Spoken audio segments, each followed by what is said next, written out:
নমস্কার, শিলিগুড়ি এক্সপ্রেসে আপনাদের সকলকে স্বাগত। আমি ঋতু।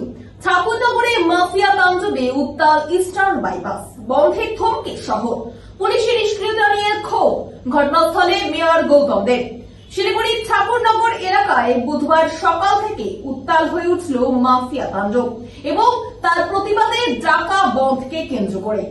মঙ্গলবার রাতে ঠাকুরনগরের ইস্টার্ন বাইপাস এলাকায় দুষ্কৃতীদের হামলার ঘটনায় স্থানীয় বাসিন্দারা ক্ষুব্ধ হয়ে আজ সকাল থেকে পথ অবরোধে সামিল হন। এলাকা জুড়ে ব্যবসা প্রতিষ্ঠান বন্ধ, জনজীবনে চরম প্রভাব পড়েছে। স্থানীয়দের অভিযোগ, দীর্ঘদিন ধরে মুখিয়া গ্রুপের দাদাগিরিতে অতিষ্ঠ তারা।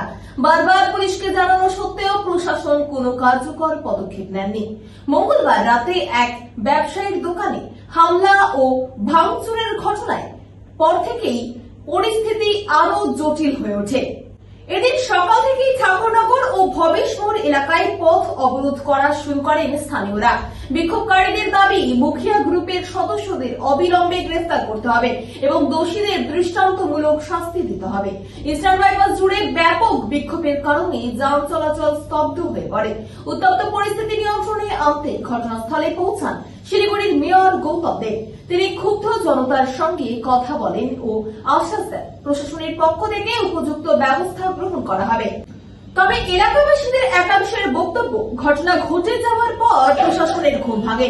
পুলিশ ঠিক সময়ে পদক্ষেপ নিলে এই পরিস্থিতি হতো না। পুলিশের ভূমিকাকে ঘিরে ব্যাপক প্রশ্ন উঠছে। বর্তমানে এলাকায় বিশাল পুলিশ বাহিনী মোতায়েন করা হয়েছে, তবে পরিস্থিতি এখনো থমথমে।